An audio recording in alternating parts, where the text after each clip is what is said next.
Hey everybody, thanks for stopping by the Cigar Vixen channel. I'm Delicia, and today I'm going to be smoking a cigar coming right out of Esteli, Nicaragua by a name of American Caribbean Cigar Company.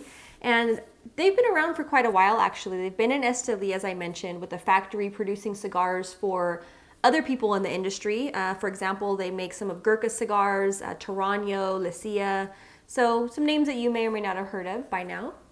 Now, last year they decided to go ahead and launch their very own cigar out of their factory, of course, with their own name, and a name which is very special. So it's called La Rosa de San Diego, and it has three different lines. So there's three different wrappers, basically. The one I'm going to be smoking today is a Connecticut. There's a Habano, and then there's also a Maduro. Now, again, a little bit of background on this name if you're not familiar with it. It's paying homage basically to the founder of the company, who is Damien Tapanes, and he traces his family lineage back to a cigar making community in San Diego de los Baños, which is on the western border of Pinar del Rio, Cuba. And so what makes that region special is it's kind of known for having like sulfur hot springs, special minerals, and so over a century ago, there's a lot of cigar makers that were popping up in that region. And so again, now in Nicaragua, of course, they decided to go ahead and make their own line and use that beautiful name and just a beautiful band as well. I love when I first saw it last year at the show, it really caught my eye. It has this beautiful woman, of course, on the front of it. It kind of reminds me of something that you would maybe see like in a church, like a Catholic church. It kind of has that little bit of something behind it, but she's standing in front of, this beautiful green background, and it's just very pretty, very elegant with the gold all around it. And each band is a little bit different coloring based on if it's, again, the Connecticut, the Habano, or the Maduro. And it's just a really good cigar. This Connecticut has become one of my, go-to coffee pairing cigars. It's absolutely wonderful. And today we're going to go ahead and smoke it up together and talk about the taste a little bit. Now, as I mentioned, there are three different ones, but there's also three different sizes that each one comes in. So there's the Robusto, which I'm smoking. There's a Toro, and there's also a little bit bigger one. There's a 6x60.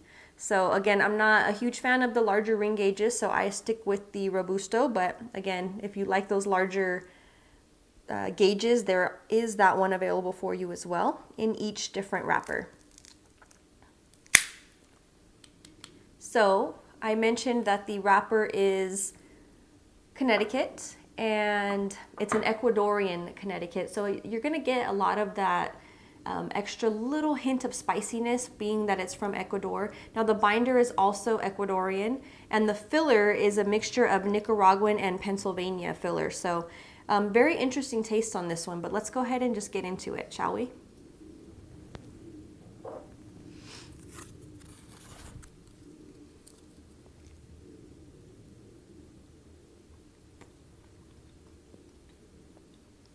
Yeah, you pick up a little bit of that familiar spice at the end of this one, even before it's even lit. Let's see if this works enough to light my cedar spill, hopefully. No, this always happens. You guys know me by now. I seem to always forget to fill my butane before videos. Keeps it interesting, right?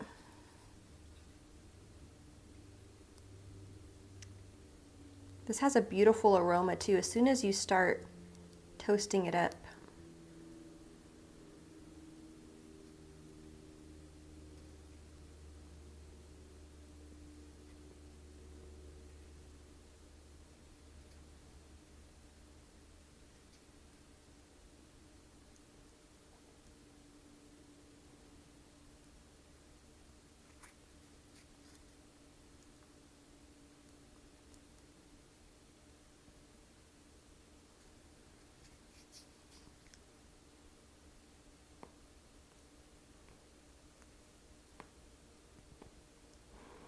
Beautiful.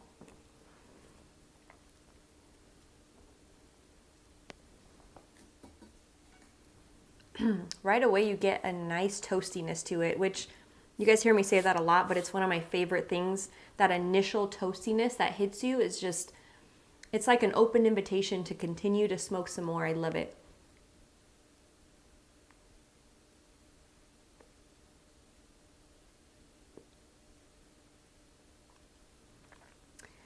There's a nice little cedar spice that's to this one. Right now, it kind of lingers on your palate. You get a little bit of almost a green pepper type of a spice, but something of a cedar, and especially in that aroma. The aroma is just, it's seeping cedar. It's so inviting. It's absolutely wonderful.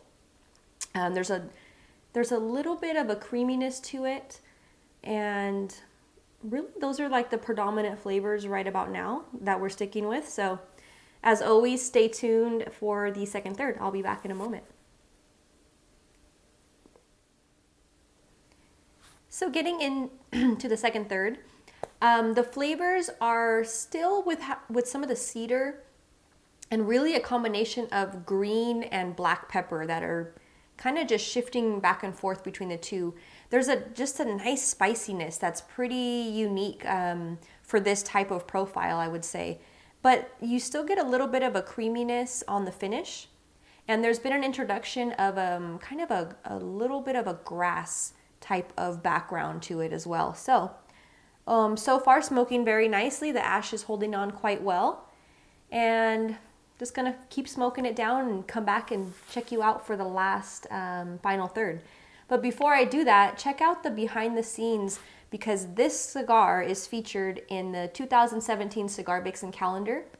And so I just want to give you a little preview of that. These calendars will become available for pre-ordering in July of this year.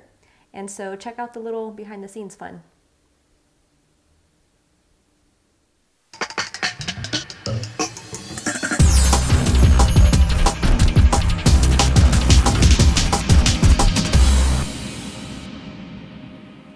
So getting into the last and final third of the La Rosa de San Diego, the flavors haven't shifted too much. There's not a lot of changes to report other than just that consistent pepper type of a spice, and that cedar has just been there the entire time, which was very pleasant. The pepper has toned down slightly in this last third. It's a little bit more of a kind of a muted, lighter pepper version, but you can definitely still taste that spice in there. But overall, just a great burning cigar. Haven't had any trouble with, construction or the burn line at all. It's just been very pleasant. And so I hope you enjoyed this review and the little calendar sneak peek. Love to hear your feedback on that. And as always, I thank you so much for stopping by, and have a fabulous cigar day.